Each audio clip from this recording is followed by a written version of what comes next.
श्री स्वामी समर्थ. हिंदू धर्मामध्ये श्रावण महिना हा अत्यंत शुभ आणि पवित्र महिना मानला जातो. श्रावण महिना हा भगवान शिवांना समर्पित आहे. श्रावण महिन्यामध्ये शिवपूजेला विशेष महत्त्व आहे. श्रावणी सोमवारी व्रत आणि उपवास केले जातात. शिवांची पूजा केली जाते. शिवपिंडीवरती अभिषेक केला जातो. त्याचप्रमाणे आवर्जून बेलपत्र सुद्धा शिवलिंगावरती अर्पण केले जाते. श्रावण महिन्यामध्ये जप, ध्यान, उपवास आणि दानधर्म करण्याला सुद्धा विशेष महत्त्व आहे. श्रावण महिन्यामध्ये भगवान शिवांची आराधना केल्यामुळे मनशांती मिळते, आपली भक्ती वाढते आणि धार्मिक श्रद्धेनुसार शिवकृपा प्राप्त होत असते. श्रावण महिन्यामध्ये शिवांची पूजा केल्याने आपल्या मनोकामना पूर्ण होत असतात. समुद्र मंथनाच्या वेळी निघालेले विष भगवान शिवांनी प्राशन केले आणि सृष्टीचे रक्षण केले. म्हणून श्रावण महिन्यामध्ये भगवान शिवांची पूजा केली जाते. श्रावण महिन्यामध्ये जेवढे महत्त्व श्रावणी सोमवारांना आहे, तर तेवढेच श्रावण महिन्यामध्ये येणारे मंगळवार आणि शुक्रवार हे सुद्धा अत्यंत खास मानले जातात. श्रावण महिन्यामध्ये पशुपती व्रत, शिवामूठ व्रत, त्याचप्रमाणे वरदलक्ष्मी व्रत यासारखी बरीचशी व्रतवैकल्ये केली जातात. नागपंचमी असेल, रक्षाबंधन असेल, श्रीकृष्ण जन्माष्टमी असेल, तर यासारखे सण जे आहेत तर ते सुद्धा श्रावण महिन्यामध्येच येत असतात. यंदा श्रावण महिना जो आहे तर तो गुरुवारी 13 ऑगस्टला सुरू होणार आहे आणि शुक्रवारी 11 सप्टेंबरला संपणार आहे. पहिला श्रावणी सोमवार हा 17 ऑगस्टला असणार आहे. श्रावण महिना सुरू होण्या अगोदरच आपल्याला काही वस्तू खरेदी करून घरी आणायच्या आहेत, ज्यामुळे आपल्या आर्थिक समस्या नष्ट होतील. त्याचप्रमाणे आपल्या घरातील ज्या काही इडापिडा आहेत, जे काही दोष आहेत, तर ते नष्ट होऊन आपल्या घराची, आपल्या मुलांची प्रगती होईल. कोणत्या वस्तू आपल्याला श्रावण महिना सुरू होण्या अगोदर घरी आणायच्या आहेत, याची संपूर्ण माहिती आपण आजच्या या व्हिडिओमध्ये पाहणार आहोत. व्हिडिओला सुरुवात करण्या अगोदर तुम्ही जर चॅनलवरती नवीन असाल आणि पहिल्यांदाच माझे व्हिडिओ पाहत असाल तर चॅनलला सबस्क्राईब करा. व्हिडिओ माहितीपूर्ण वाटला तर व्हिडिओला लाईक करा आणि हाईपसुद्धा नक्की द्या. श्रावण महिन्याच्या सुरुवातीला किंवा श्रावण महिना सुरू होण्याच्या अगोदरच आपण बेलाचं झाड जे आहे तर ते खरेदी करू शकतो. बेलाचं एखादं छोटंसं रोप खरेदी करून आपल्या घराच्या आजूबाजूला लावले तर हे अत्यंत शुभ मानले जाते. बेलपत्राशिवाय महादेवांची पूजा ही अपूर्ण मानली जाते.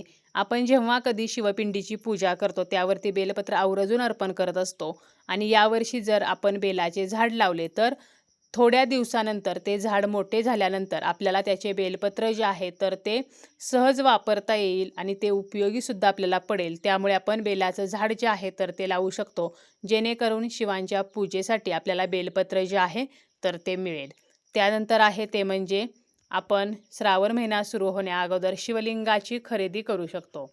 आपल्या देवघरामध्ये जर अजूनही शिवलिंग नसेल आणि आपल्याला जर शिवलिंग हवे असेल तर आपण श्रावण महिन्याच्या अगोदर ते खरेदी करू शकतो आणि पहिल्या श्रावणी सोमवारी त्याची स्थापना करू शकतो.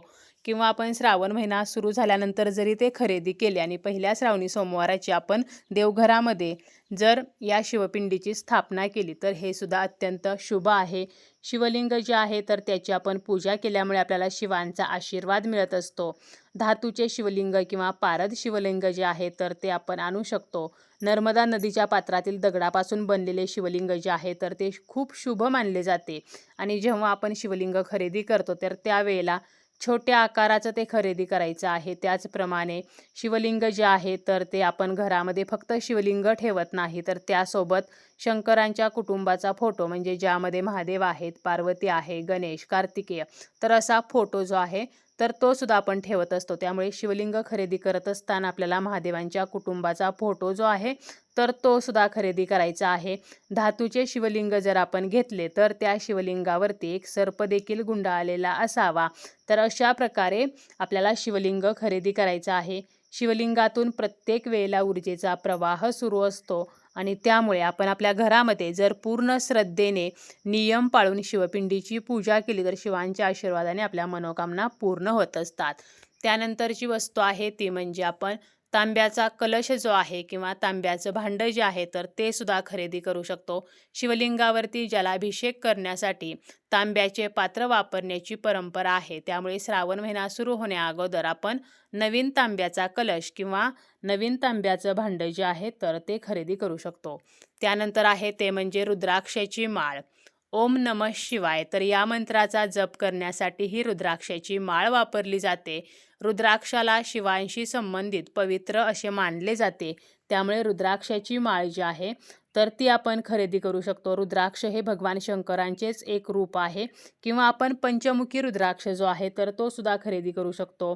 ज्योतिषशास्त्रानुसार पंचमुखी रुद्राक्ष जो आहे तर तो जर आपण धारण केला तर अनावश्यक गोष्टीमुळे आपले मन जे आहे तर ते विचलित होत नाही.